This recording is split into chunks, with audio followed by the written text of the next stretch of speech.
Salut, ici Matteo Pellegrini, personal trainer spécialiste en nutrition et en entraînement athlétique. Je vais te donner aujourd'hui mes astuces, mes meilleures stratégies pour brûler efficacement du gras et perdre un maximum de poids. Donc nous allons voir la partie entraînement. Je vais te démontrer un entraînement type super efficace. Rien qu'en le faisant déjà régulièrement, tu vas élever ton métabolisme de base et tu vas brûler un maximum de graisse. Puis ensuite, nous allons voir la partie nutritionnelle, comment te nourrir tout au long de la journée pour brûler du gras efficacement tout en préservant ta santé et ta masse musculaire.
Donc tout d'abord, deux points super importants pour vraiment perdre de la graisse chaque jour, c'est d'être en déficit calorifique, mais pas trop.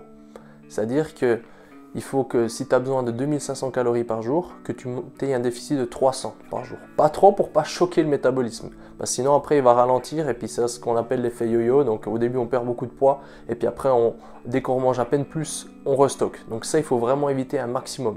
Donc ça c'est le premier point. Le deuxième point, ça va être d'oxyder un maximum les graisses. Comment? En utilisant les graisses comme énergie. Donc pendant l'entraînement et aussi durant le déroulement de la journée en mettant des repas en fait pauvres en glucides en début de journée. Ce qui va vraiment favoriser l'oxydation des graisses tout au long de la journée. Donc je vais te démontrer comment. Mes astuces côté alimentation pour brûler un maximum de graisse sur une journée, ça va être de commencer avec un petit déjeuner bien gras et protéiné avec peu de glucides, vraiment pour que ton corps il oxyde déjà un maximum les graisses. Par exemple des œufs avec un avocat, des œufs avec des amandes et des noix, vraiment avoir une bonne source de protéines et une bonne source de lipides. Le matin on peut vraiment y aller avec les lipides, c'est le moment de la journée où c'est qu'ils vont être le mieux synthétisés. Donc là le matin ça va être important d'avoir un petit déjeuner bien costaud et bien nutritif, mais avec peu de glucides. Ça va vraiment envoyer un message positif aux hormones et au métabolisme. Donc du coup on va mieux dormir le soir, on va se sentir mieux, on va avoir la patate et ça va être super important. Ensuite, ça va être de toujours maintenir entre les repas le taux de sucre stable dans le sang.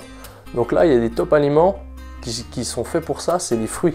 Les fruits c'est un indice glycémique très bas et ça va vraiment aider à maintenir le taux de sucre dans le sang. Donc pas hésiter à 10 h ou à 4 h de manger des fruits avec une source de protéines, comme par exemple une boisson protéinée ou un peu de graisse comme des amandes, des noisettes, pour vraiment maintenir ce taux de sucre dans le sang et éviter de faire chuter son énergie. On sent tous coup de pompe à 4 h et ça c'est mauvais. Donc ça va avoir le taux de sucre dans le sang qui varie trop et ça c'est mauvais. Ensuite, à midi, ça va être de manger un repas assez léger en glucides si on s'entraîne le soir pour encore continuer l'oxydation des graisses. Donc depuis le matin, on mange peu de glucides, c'est vraiment pour favoriser l'oxydation des graisses. Le corps il va prendre comme énergie les graisses. Vu qu'il aura quand même des protéines et des lipides dans le sang, pour lui tout ira bien, mais il va oxyder les graisses. Donc un repas typique pour le midi, ça va être toujours la moitié de l'assiette de légumes cuits, haricots, brocolis, choux-fleurs, etc. Ensuite une bonne part de protéines, poulet, escalope de dinde, poisson, etc. Et ensuite une source de lipides, donc on peut faire une salade avec de l'huile d'olive ou manger des noisettes à côté en quantité toujours raisonnable. Et puis ensuite ça va être l'entraînement, donc l'idéal c'est quand même s'entraîner avec quelques protéines dans le corps, comme boire un shake protéiné avant, ou consommer des acides aminés pendant l'entraînement. Et ensuite, direct après l'entraînement, là on va pouvoir remanger des glucides pour refaire les stocks de glycogène dans les muscles, donc de glycogène, et dans le foie. Donc là on pourra manger une banane avec un shake de protéines. Et puis ensuite, sur les 2 repas qui précèdent, on pourra refaire un peu son stock en glucides. Donc ça va nous permettre de manger le soir un repas assez convivial, donc avec par exemple du riz basmati, des patates douces, du quinoa en plus grande quantité. Et ensuite toujours la moitié de l'assiette de légumes pour limiter l'impact glycémique.